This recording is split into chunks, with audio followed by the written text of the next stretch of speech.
Hello again, everyone. Welcome once again to Spinistry Live. I am your race host, Kevin Lee, and today we're going to talk about our Ride the Net route this coming Saturday out of Paris, Texas. Going to give an overview of our current most likely routes, and I'll explain why these are most likely and not finalized in short order here, and talk about some other things coming down the pike Spinistry wise, but definitely we're going to concentrate on Ride the Net. Ride the Net, if you're not familiar with the Net, that is the Northeast Texas Trail. It is a rail banked trailway that runs south to north from Farmersville, Texas, just outside of McKinney, to Paris, Texas. It is not continuous at this time. It is somewhat primitive. And then from Paris, Texas, using that as a hub, it goes east to New Boston. That segment also is not continuous yet. We have been passionate supporters of the Northeast Texas Trail since 2012, 2013, somewhere around there. We've done several events there. When we initially built the RAT 1000, one of the primary goals of that was to feature the net and some other things. The progression of this becoming a trail has been, quite frankly, less than ideal, slower than ideal, but progress has been made, and we're really excited to be able to showcase a brand new section of the net trail with this ride. Again, we'll go into the particulars of it. The event this weekend is not intended to be an end-to-end ride of the net. We definitely support those sorts of adventures, but that's a lot more than most riders can bite off and chew at this point, particularly since it is not continuous and it takes a little bit of hardiness to make it happen at this point. Once all the pieces are there for a true event based around end-to-end, we're definitely going to be on board with anything we can do to support the net. But in the meantime, we're going to showcase and highlight the pieces and parts that make most sense for everyday Joes and people that just want to get out and see what it has to offer.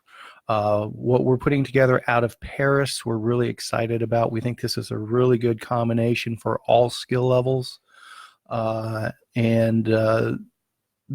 There's more coming pretty soon that we can make longer routes or additional routes as needed. Personally, I'm a big fan of using Paris as a hub for riding the net, and we'll talk a little bit more about that during our routes overview on this video, but more than likely we'll have a Paris dedicated video in the fairly near future that's very net centric and gravel road centric and talks about the appeal that Paris is for the cycling community in North Texas. And make no mistake about it, Lamar County and Paris are bending over backwards to accommodate the cycling community. So we're really excited about that.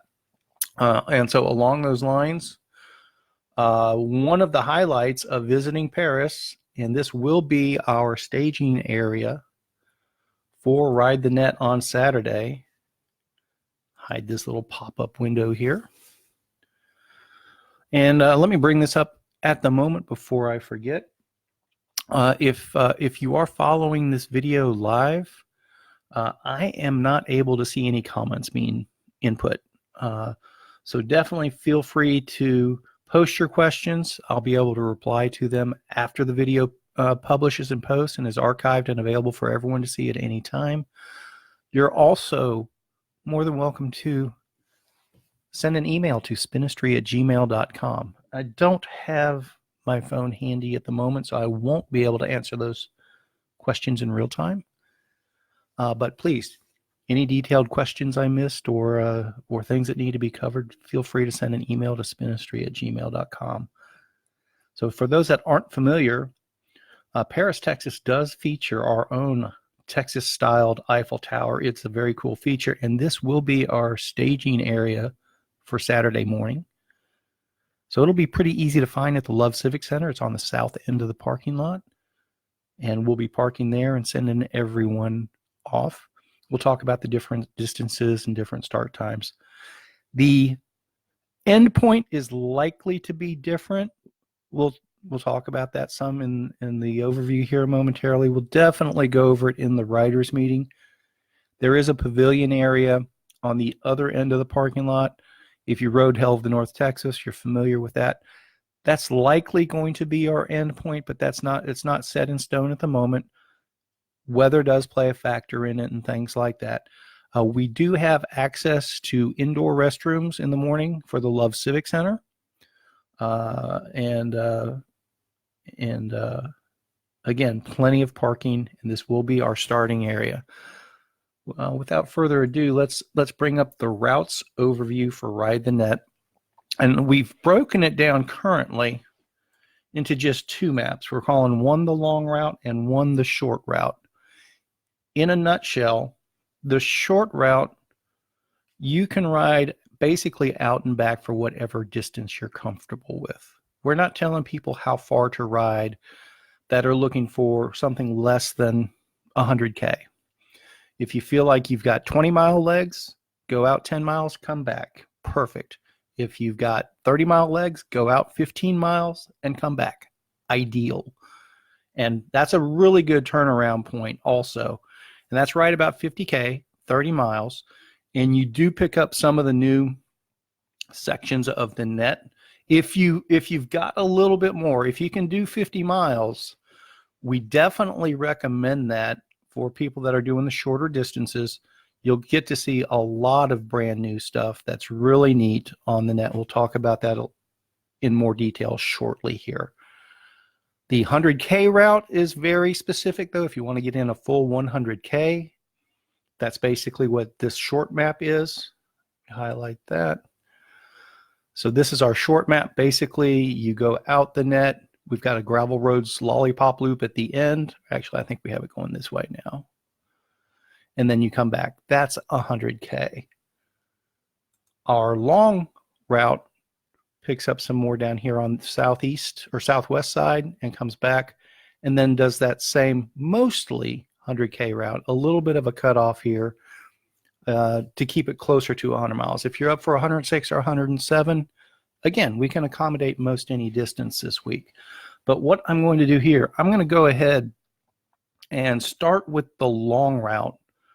And when we get to the points that are common for all of those routes, we'll talk about that in depth. But I just want to make sure people understand, even folks that are looking to do the shorter route this time, maybe file this long route away for a future endeavor or adventure of your own. Or maybe, you know, there's a good likelihood we'll do something along these lines next year, and when the weather's a little bit different. We're expecting very good weather this weekend. Really excited about that. And again, we'll go into more detail on that momentarily. Let's go ahead and bring up the long route here.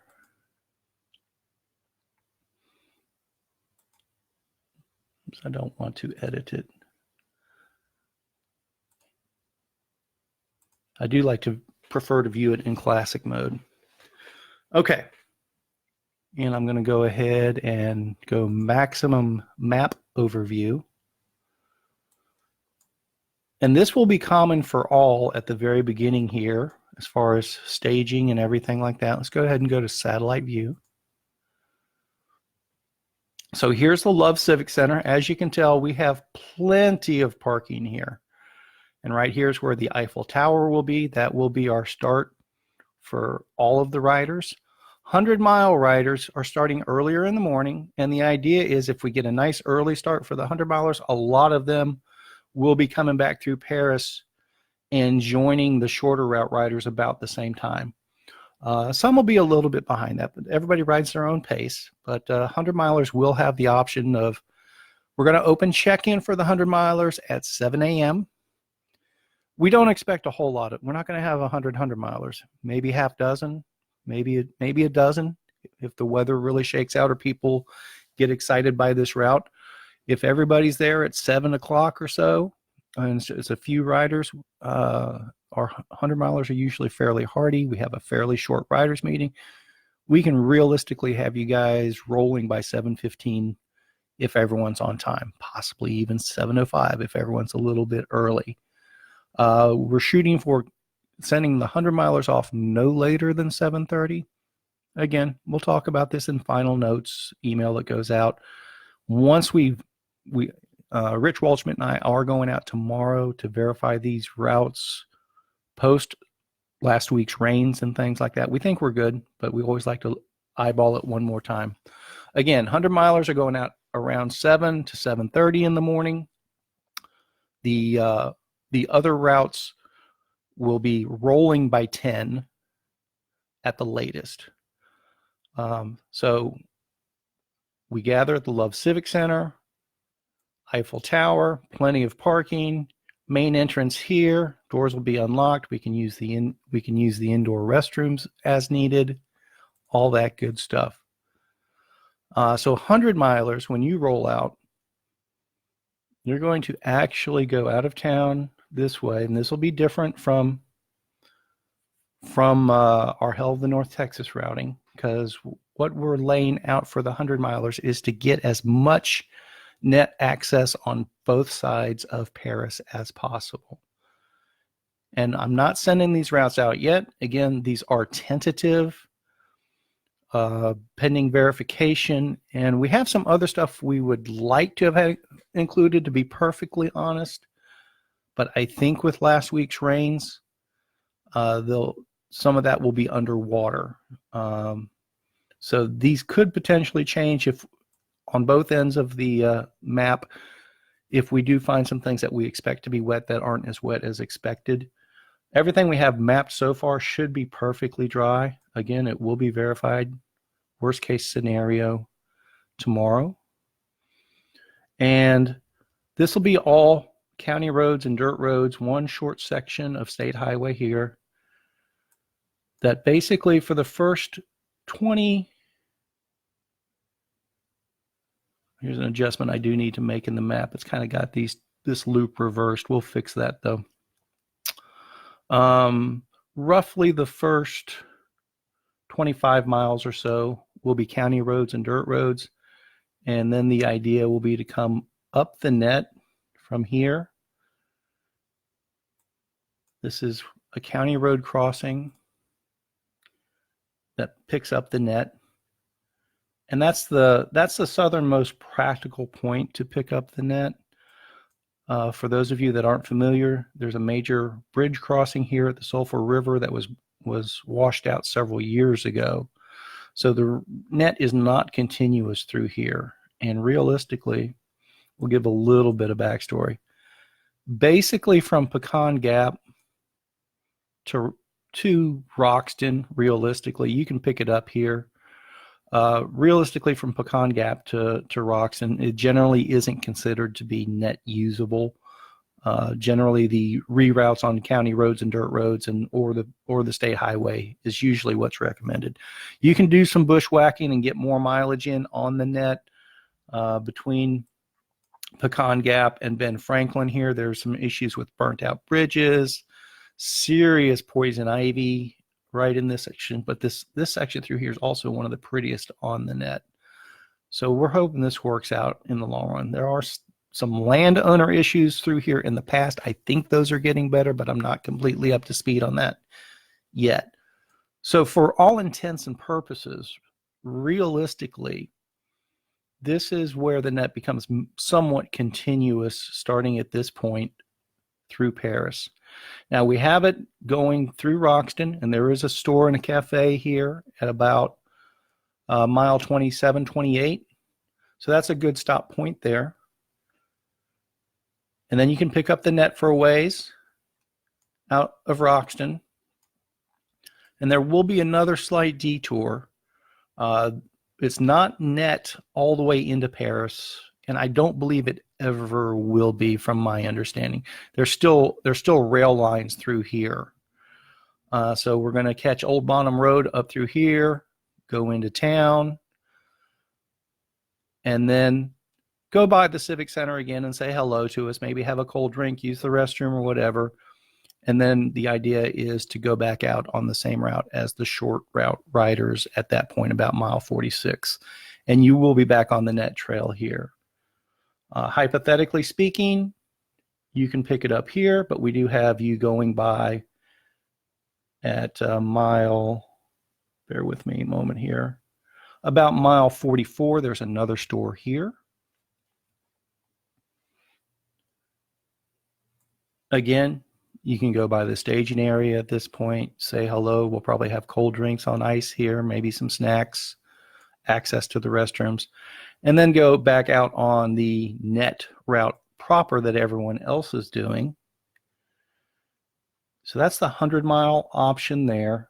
Basically, you have 45 miles all to your own that's different from what the shorter route riders are doing.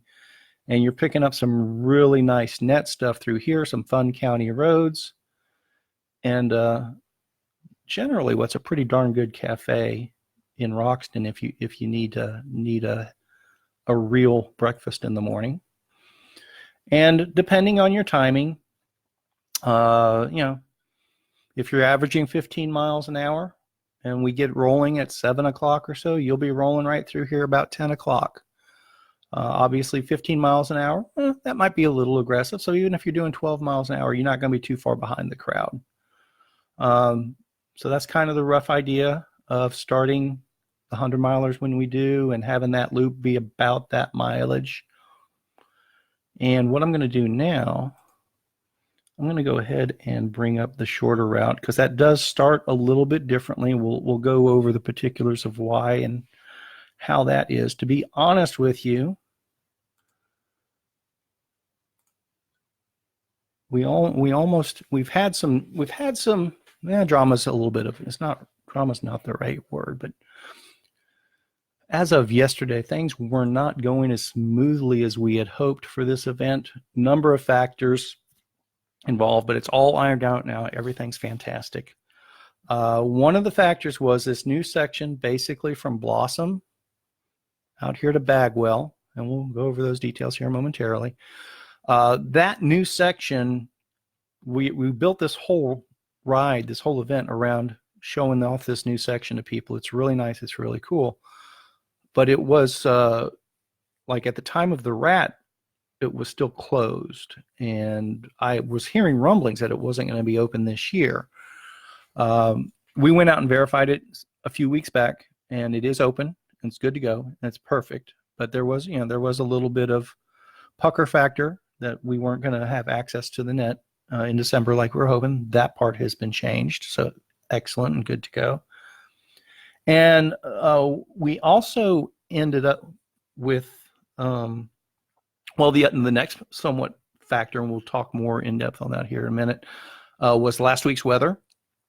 We're actually doing a different route from what we had initially laid out that was going to, for the longer routes, for the 100K and the 100-miler, that we're going to really pick up some nice dirt road stuff to make big loops.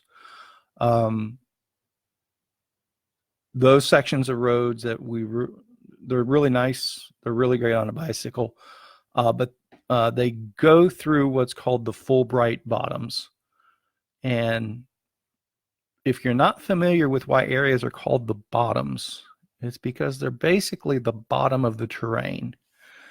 So when I went scouting through it a couple weeks back in the Jeep with 100,000 miles, it's been all over the country and spends a lot of time in four-wheel drive going through some really nasty stuff and has never been stuck in 100,000 miles. I got the Jeep stuck for the first time in the Fulbright bottoms. We were able to get it out. Look back on it, some funny stories, yada, yada, yada. That said, at that time, it was like, okay, except for that one spot where the Jeep got stuck, people on bicycles could have walked around some of the short mud puddles leading up to that. Still would have been fine on bicycles. There would have been just that one muddy crossing on foot that the Jeep got stuck in, but actually people on bikes probably could have done it well. And if it dried out for a couple more weeks, it probably wouldn't have been a big deal for bicycles at all. Well, last week was not dry. Last week was pretty darn wet. And my guesstimate at this time is as wet as the Fulbright bottoms were a couple weeks ago when everything else was bone dry. After all the rain, and Paris got a lot more rain than DFW did last week and last weekend. My guess is the Fulbright bottoms are pretty darn swampy right now. So we're not going to use those. I may take a peek at them tomorrow just to verify my suspicions. And unless my suspicions and estimations are way off, there's no way we're going to be including them this route. There's no likelihood. We will positively be using the Fulbright bottoms in future events because it's some gorgeous riding. It's fantastic. You just have to do it when it's dry. So that said, that was drama item number 2. And then our third little conflict that just popped up yesterday. Like I said, we're staging from the tower. We have access to the Love Civic Center for restrooms. So in the long run, this works out better for us. I'm really excited about this. But this pavilion area up here was our original plan, staging spot and everything like that. It'll still be our end spot. But there was a 5K run that was scheduled for Saturday morning as well. And they have this area secured. So there was just one of those things where one part of the city wasn't talking with another part of the county, and some things slipped through the cracks, but everyone is making everyone happy. So we're excited about it. The run itself isn't going to be a very big event, and it's only using a very small part of the trail, basically from here to here, and then doubling back. Most of the runners will be done by the time our group rolls out on the NETT and heads east on the NETT. But for those that don't, it's only like a mile section where you stay on the right side, they stay on the right side, everyone's happy. And we're not winding through this section together where this could, even if there's just a few riders and a few runners with these big turns or tight turns in here, that could get problematic. So the way we're going to start, we're going to roll out from the Eiffel Tower. This is our 10 o'clock group. So it's going to be the 100Ks and shorter. And we're going to go out on Collegiate as a group, hang a right turn here, and we are on the NETT Trails to Paris when it's actually in Paris proper. Excuse me. I'm going to get a quick swallow of water and clear my throat.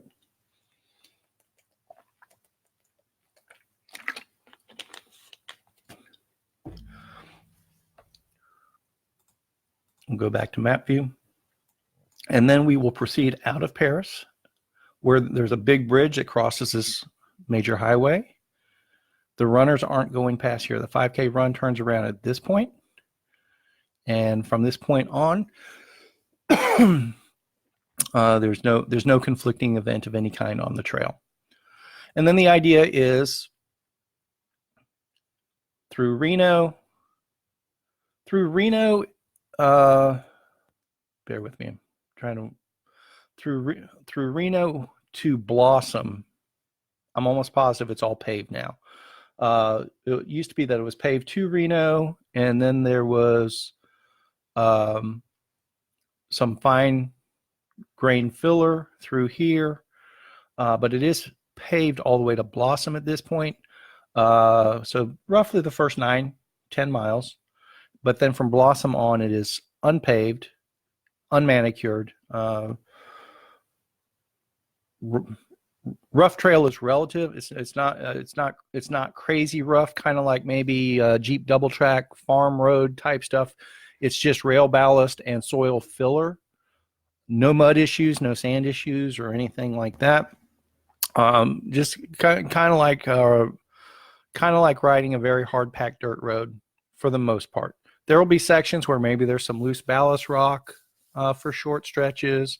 There will be areas where the filler sinks and there might be little holes here and there, not even potholes, so to speak. So it's very mountain bike friendly terrain, I guess is the best way to explain it, but you don't have to have a mountain bike to ride it. You can definitely ride it on a gravel bike, no doubt about that. You definitely don't want to be riding it on a road bike. Now, I am going to highlight here, would love for people to swing when they're going through Blossom. If you need to stop for a snack or a cold drink or on the way out or the way back, please do stop by this Shell station. I do have the map going by it. I told you a few weeks ago we got the Jeep stuck, and we were fortunate enough to find a very kind gentleman named Matt to pull us out. So it wasn't too horrendous of an adventure. We were, all things considered, it was less than a 2-hour ordeal, and thanks to Matt, made short work of it and easy work of it. And coincidentally, Matt is the owner of this Shell station here in Blossom. So I will be stopping at Matt's Shell every chance I get to fill up with gas and buy cold drinks and snacks and everything like that. So if y'all were to be kind enough to show Matt your support and thanks for helping out everything Spinistry, we highly encourage you to stop by the Shell station in Blossom whenever it's convenient for you to. It is by no means a requirement. But if you're ever anywhere near Blossom, Texas, and you think you need a cold drink or a snack or fill up with gas, we highly recommend Matt's Shell station there on the outskirts of Blossom, Texas. And again, from that point, from Matt's Shell station eastward, the NETT is all dirt road, for lack of a better term. It's hard to describe. If you haven't ridden the NETT before, it's not quite a dirt road. It's not quite a mountain bike trail. It's as wide as a railroad grade, so it's plenty wide. But it's not as manicured as a dirt road. It's really neat riding. It's canopied almost the entire way. That is one of the beauties of it. When I was looking at the weather forecast for this weekend, the weather looks fantastic. I want to say like mid-60s for Saturday, but it looked like there might be potential for higher winds based on Friday's forecast. I think Friday's forecast for winds was like 15 to 20 mile an hour winds. They didn't have Saturday yet. It was too early in the weather forecast. Assuming the winds might still be higher on Saturday, even if it's a windy day, riding the NETT, it's like riding a mountain bike trail. You have all the tree and canopy and everything like that, so it all acts as a windscreen.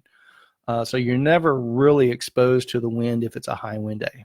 So pro tip for those of you that don't like riding in high winds, maybe take up mountain biking sometimes if you're not doing it already. Also, mountain biking also works fantastic when it is actually cold out. Basically the same reasons. If that wind's not blowing on you, it's a big difference. So gravel riders, roadie riders, definitely do your indoor trainers if the weather's a little too chilled for you, a little too cool. But don't ignore mountain biking and riding the NETT. I can assure you it's worth a trip to Paris to catch this. Once y'all get out here and see this weekend, you're really going to get a kick out of it. I mean, it's a very nice casual ride to Blossom, and don't be dissuaded by it being paved all the way through there. It's still a fun ride. It's a pretty ride, and definitely coming back, you're gonna appreciate it. It's just, and people that rode Hell of North Texas last summer, that was, towards the end of the ride, it's like, that's a great way to finish a ride. You may be you might be a little tired, but hey, nothing wrong with a nice, flat, easy roll through pretty scenery and no cars to deal with it. And that's the beauty of all this. We are talking about almost zero car interaction except for, when you're crossing county roads and things like that. So you'll leave Blossom. Bear with me a moment here. You'll leave Blossom. You'll be on Dirt Road NETT, heading towards Detroit. We do have one kind of funky crossing. This doesn't do it justice. Let's do a satellite view of this one. There is a funky crossing of Highway 82 here. So what the NETT actually does, I think about here, it kind of doubles back like a switchback, and then you cross here and switch up to here sort of thing. Highway 82 is a high-speed, high-traffic road. So, you definitely want to be looking both ways and wait for everything to clear before you cross there. And you may have to wait 30 seconds or a minute or two for it to be clear enough to go across, but it will clear up. And then from that point on, we go through Detroit. So right now, almost to Detroit, that's mile 15 there. So we'll call it mile 16 in Detroit proper. For those of you that are looking to do just 50K, that's basic. You get to Detroit, and that's your turnaround point. You know, that's 31, 32 miles. That's right at 50K there. And there is a convenience store over here, but it's not easily accessible from the net. You do have to cross 82. You can catch the road here and double back. If you're needing some lunch or something like this, CJ's Cafe. This is actually where I ran into Matt, the owner of the Shell station. Had a sandwich from here. It was really good eating. Matt was there with his son and a friend, and they were eating. And they were kind enough to, once they finished their meal, come give us a hand in pulling the Jeep out from the Fulbright Bottoms. CJ's Cafe is good eating. So, and I believe it's a brand new restaurant in Detroit. I hadn't yeah, see, that's an empty lot there. But just off the net, so that's pretty darn convenient. So again, those looking to do 50K, 30-ish miles, you get to Detroit, that's a natural turnaround spot there. And for most people, this section from Blossom to Detroit is going to be all new riding as well. And then from here, from Detroit to Bagwell, this is just superior riding. It's all net. Absolutely, there's just some really gorgeous stuff through here. So if you're thinking about maybe doing 30 or 35 miles, but you think you might be able to do 50 miles potentially, let's see here. If we take it to, yeah, not even 48, and go back here. 23.2 is the halfway point. So that's like a 46.5 mile. So if you get to Bagwell here, and we'll have a water table set up at this point. If you get to our water table and turn around from there, it's less than 50 miles, mostly flat, and roughly 18 to 20 miles of that will be paved. It may be worth the stretch because this section from Detroit to Bagwell is just absolutely gorgeous.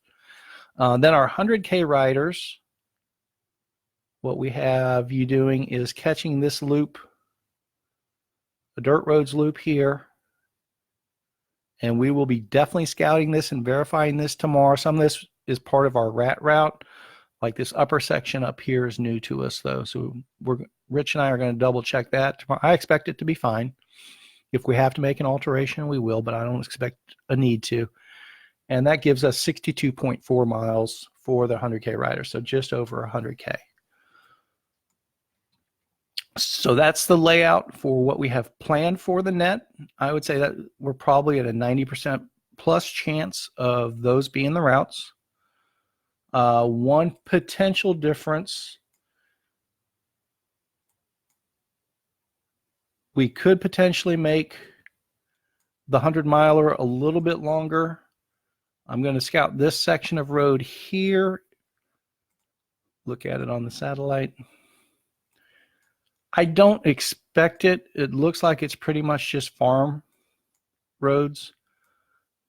But that's also, just from my experience, mapping roads, when they have these odd shapes like this, a lot of times those are some of the most interesting roads. But I'm not seeing lots of tree cover or anything like that. No creek crossings. So we'll catch this to see what this section of road is like. And if it ends up being something really, really cool, we may add that. But looking at the aerial views, I don't expect that to be anything super, super cool. So like I said, I'm really confident in our shorter route being the way we laid it out.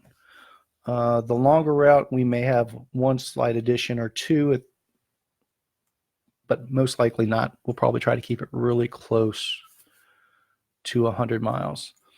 So that's the basic routes overview for Ride the Net. After we scout them tomorrow and verify everything tomorrow, Wednesday, we'll finalize everything tomorrow night. If registered riders, if everything, based on how everything checks out tomorrow, we'll most likely send out the routes to registered riders either Wednesday evening or Thursday morning. I want to touch on a couple of other things, some upcoming events. We'll do a whole video around this. We're really working hard to get our 2020 calendar finalized and events up there so people know ahead of time what to plan for. Show you, if you go to spinistry.org, spinistry.net, spinistry.com, they all go to the same place. The calendars section from the main page, what that does, it brings you to our events that have open registration. If you want to see all of our events that we have planned and are in process, you go to our Facebook page and click on events from our Facebook page, and it'll show you everything we have planned. And as registration opens, it automatically fills in on our calendar page on our website. So when you see it on our calendar on the website, it shows that means registration is open. Ride the Net obviously is open. Club Spinistry members save 50% on that one. Rudolph's Revenge, this is Sean's mountain bike event, but we help him facilitate it, so it goes through our registration page and everything like that. So registration is open for the mountain bikers wanting to do Rudolph's Revenge. These are a couple of our Club Spinistry self-navigated rides. If you're a Club Spinistry member, you're able to get the Safety 420 Spinistry loop. Download those, sign up for those. You'll be emailed a link with the routes and everything like that. No additional cost. These are not formal events where a group's saying, hey, we're going to do this on such and such date. But these are set up basically to expire December 31st of this year. I'll change those expiration dates. Spinistry loop and Safety 420. Safety 420 is a really neat route. Basically goes from San Antonio to Fort Worth.